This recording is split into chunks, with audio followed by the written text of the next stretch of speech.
ഞാൻ കുഞ്ഞിനെ അല്ല വലിച്ചിട്ടെ, സമീപനത്തെയാ, കാപട്യത്തെയാ. എങ്ങനെ കുഞ്ഞിനെ വലിച്ചിടുന്നത്? അയാൾ ചെയ്ത കാപട്യം തുറന്നു പറയേ. CAA കുറിച്ച് മാതൃഭൂമിയുടെ എഡിറ്റോറിയൽ എന്താ പറഞ്ഞത്?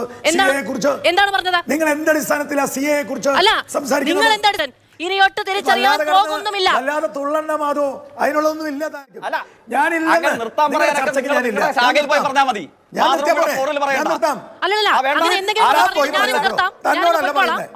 തന്നോടല്ലോ പറയുന്നത് നാണം കെട്ടവനെ. ഇന്ത്യൻ രാഷ്ട്രീയത്തിൽ അപ്രധാനമായ, ഇന്ത്യൻ രാഷ്ട്രീയത്തെക്കുറിച്ച് പറയാൻ പോലും അവകാശമില്ലാത്ത ഒരു പാർട്ടിയാണ് കമ്മ്യൂണിസ്റ്റ് മാർക്സിസ്റ്റ് പാർട്ടി. എന്തിനുള്ള പുറപ്പാടാണ്ടോ? അതൊരു പ്രാദേശിക പാർട്ടിയാണ്. കമ്മ്യൂണിസ്റ്റ് പാർട്ടി ലോകത്തിലെ ഏറ്റവും വലിയ പാർട്ടിയാണ് എന്ന് അവരുടെ നേതാക്കന്മാർ പറയും. സ്വന്തം ഇഷ്ടത്തിന് തട്ടിവിടുന്ന നാക്കെടുത്താന്ന് പറയും. ഇവിടെ സംസാരിക്കുന്ന CPM-ന്റെ പ്രതിനിധി അദ്ദേഹം പറയുന്നത് എന്താ? ഞങ്ങൾക്ക് മതമില്ല, ഞങ്ങൾക്ക് മതേതരത്വം മാത്രമാണ്. അദ്ദേഹത്തിന് DYF-യുടെ നേതാവാണ്. അദ്ദേഹം പണ്ട് പറഞ്ഞത്, ഞങ്ങളിലില്ല ക്രൈസ്തവ രക്തം, ഞങ്ങളിലില്ല ഇസ്ലാം രക്തം, ഞങ്ങളിലില്ല മുസ്ലിം രക്തം, ഞങ്ങളിലില്ല ഹിന്ദു രക്തം, ഞങ്ങളിലുള്ളത് മാനവ രക്തം. ഈ മാനവ രക്തത്തിനു വേണ്ടി സംസാരിക്കുന്നവർ സ്വന്തം കുഞ്ഞിനെ പള്ളിയിൽ പോയി മാമോദിസ മുക്കുന്നത് എന്തിനാ? ഈ മാനവ രക്തത്തിനു വേണ്ടി സംസാരിക്കുന്നവർ സ്വന്തം കുഞ്ഞിനെ പള്ളിയിൽ പോയി മാമോദിസ മുക്കുന്നത് എന്തിനാ? ഈ ഇരിപ്പിൽ അങ്ങോട്ട് സമാധിയായാൽ മതിയായിരുന്നു. അത് കൊള്ളാം. നിനക്ക് നാണമുണ്ടോ? അപ്പൊ ഒരു ഭാഗത്ത് മാമോദിസ മുക്കി എൻ്റെ കുട്ടിയെ ക്രിസ്ത്യാനിയാക്കാൻ തയ്യാറാക്കുക, മറുഭാഗത്ത് പാവപ്പെട്ട ജനങ്ങളെടുത്ത് ഞങ്ങളിലില്ല ക്രൈസ്തവ രക്തം, ഞങ്ങളിലില്ല ഹിന്ദു രക്തം, ഞങ്ങളിലുള്ളത് മാനവ രക്തം എന്ന് പറയാ. നന്നായിട്ടുണ്ട്. കോൺഗ്രസ് ഇന്ത്യൻ ബജറ്റിൽ 15% എക്സ്ക്ലൂസീവായി മുസ്ലിങ്ങൾക്ക് അനുവദിച്ചു കൊടുക്കാനുള്ള തീരുമാനം എടുത്തിരുന്നു എന്ന് പ്രധാനമന്ത്രി പറഞ്ഞത് എന്തു തെളിവിന്റെ അടിസ്ഥാനത്തിലാണ്?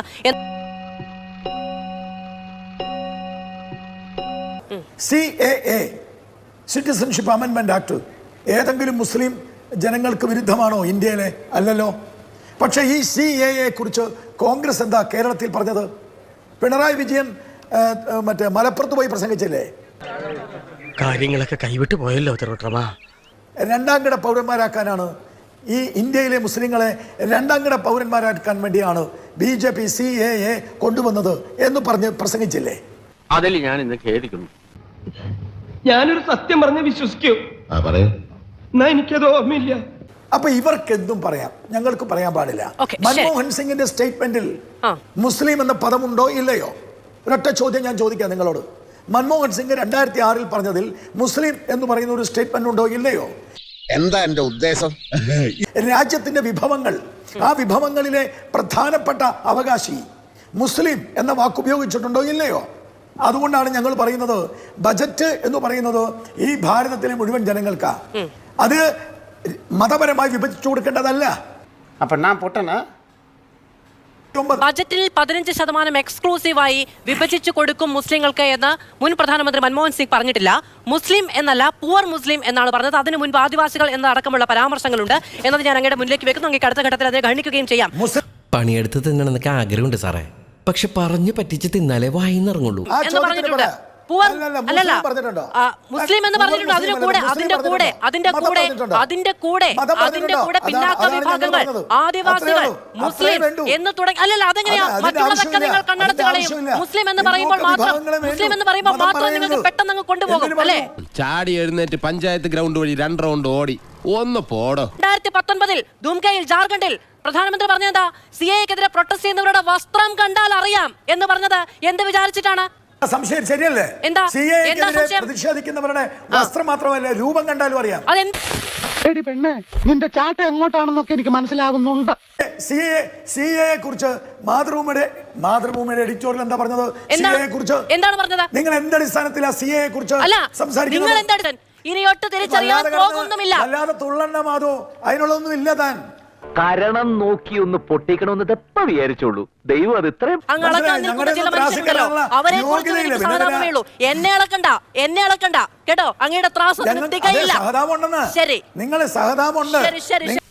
ഇട്ട് വട്ട് കളിപ്പിക്കുന്നത് എല്ലാവർക്കും ഒരു രസമാണ് ഇവിടെ പറയുന്നത് രാജ്യത്തെ മൈനോറിറ്റീസ് അവർ പാവപ്പെട്ടവർ കൂടിയാണ് എങ്കിൽ, അവർക്ക് സാമുദായികവും സാമ്പത്തികവുമായ പിന്നാക്കാവസ്ഥയുണ്ടെങ്കിൽ അവർക്ക് രാജ്യത്തെ വിഭവങ്ങൾക്ക് മുകളിൽ പ്രയോറിറ്റി വേണമെന്ന് ആവശ്യപ്പെടുന്നത് എങ്ങനെയാണ് ഒരു അപരാധമായി മാറുന്നത് എന്നത് മനസ്സിലാകുന്നില്ല.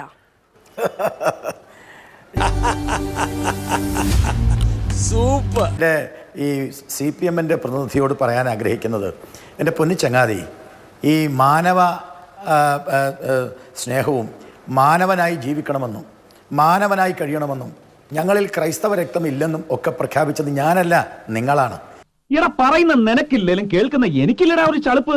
അങ്ങനെ പ്രഖ്യാപിച്ച് ഈ കേരളത്തിലെ പാവപ്പെട്ട കുറേ ചെറുപ്പക്കാരെ ഈ അവരുടെ ധർമ്മത്തിൽ നിന്നും അവരുടെ മതത്തിൽ നിന്നും ഒക്കെ മാറ്റിയിട്ട് അവരെ ഞങ്ങൾ മാനവവാദികളാന്ന് പറഞ്ഞ് കൊണ്ടു നടന്നത് നിങ്ങളാണ്. നിങ്ങളത് വിട്ടില്ലേ? ആരംഭിച്ചു. ഇനി പറഞ്ഞിട്ടെന്താ കാര്യം? നമുക്ക് വേറെല്ലാം പറയാം. ഞാൻ സംസാരിക്കും. ഞാനില്ല.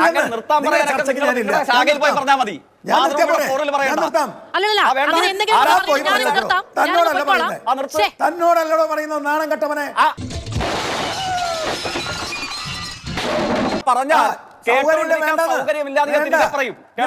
ഇനിയും പറയും. ഇങ്ങോട്ട് പറഞ്ഞാൽ അങ്ങോട്ട് പറയും.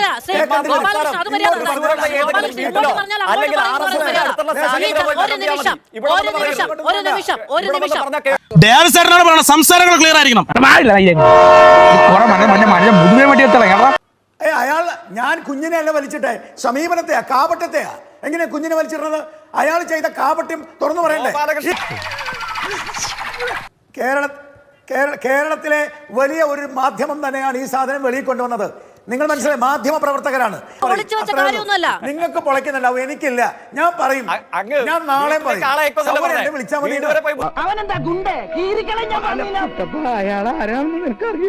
ഈ CPM നേതാവിനോട് ഒന്നും കൂടി പറയാനുണ്ട്. അദ്ദേഹത്തിന്റെ നേതാവാണല്ലോ പിണറായി വിജയൻ. മാർക്സിസ്റ്റ് പാർട്ടിയുടെ ഇന്ത്യയിലെ ഏക നേതാവാണ്, ഏക മുഖ്യമന്ത്രിയാണ്. ബംഗാളിൽ തെരഞ്ഞെടുപ്പ് നടക്കുക, ഇന്ത്യ മുഴുവൻ തെരഞ്ഞെടുപ്പ് നടക്കുക. ഞങ്ങൾ വലിയ വർഗീയവാദികളാണ്, ഞങ്ങൾ വലിയ മതേതര വിരുദ്ധരാണ്, ഞങ്ങൾ ഈ രാജ്യത്തെ തകർക്കാൻ പോകുന്നവരാണ്. ഇവിടെ തൊഴിലില്ലായ്മയിൽ, ഇവിടെ വിഭവങ്ങളില്ലാണ്ടാക്കി, നാട് മുഴുവൻ കുട്ടിച്ചോറാക്കി. പിന്നെ എന്തിനാണ് ഈ 3ാം 4ാം ഫേസ് ബംഗാളിലും ഒക്കെ തെരഞ്ഞെടുപ്പ് നടക്കുമ്പോൾ ഈ ചങ്ങാതി വിദേശയാത്രയ്ക്ക് പോയത്? ആദ്യം പോയിട്ട് ആ ചങ്ങാതിയെ വിളിച്ചിടുക, എന്നിട്ട് ഇന്ത്യയിൽ BJPക്കെതിരെ പ്രകടനം നടത്താനും പ്രസംഗിക്കാനും പറ. അല്ലാണ്ട് കാതലായ ലോക്സഭാ തെരഞ്ഞെടുപ്പ് നടക്കുമ്പോൾ നേതാവ് ഭാര്യയുടെ കൂടെ വിദേശയാത്രയിൽ. എനിക്കറിയാൻ മേലാത്തോണ്ട് ചോദിക്കുക കുഞ്ഞെ, നിനക്ക് എങ്ങനെ സാധിക്കുന്നു? എനിക്ക് ഒരൊത്തും പിടിയും കിട്ടുന്നില്ല നിന്റെ കാര്യത്തില്. അനുയായി ഇവിടെ വന്നിരുന്നിട്ട് നരേന്ദ്രമോദി തെറി പറയാ. ബംഗാളിൽ പോലും കാല് കുത്തിക്കാൻ അനുവദിക്കില്ല ഈ നേതാവിനെയും ഇവിടുത്തെ ആളുകളെ. എന്നിട്ടാണ് ഇവർ ഈ വളവള വർത്താനം പറയുന്നത്. എന്തോന്നാടോ ഇത്? എവിടെ നിന്ന് കിട്ടിയോടോ ഈ ഉണ്ടാക്കണേ? ഒരെണ്ണം കൊടുക്കട്ടെ സാറേ. ആദ്യം പോയിട്ട് പിണറായി വിജയനെ വിളിച്ചോണ്ട് വാ, എന്നിട്ട് BJPക്കെതിരെ ഒരു 4 പൊതുയോഗം ഇന്ത്യയിൽ എവിടെങ്കിലും പോയി സംസാരിക്കാൻ പറയാം. ഇന്ത്യയിൽ ഒരു സ്ഥലത്തും കാല് കുത്തിക്കില്ല, അത് വേറെ വിഷയം. അത് കൂടുതലൊന്നും എനിക്ക് അവരോട് പറയാനില്ല. പിന്നെ ഇന്ത്യയിൽ വേറെ എവിടെയും കാല് കുത്താൻ അവർക്ക് ഇല്ലല്ലോ.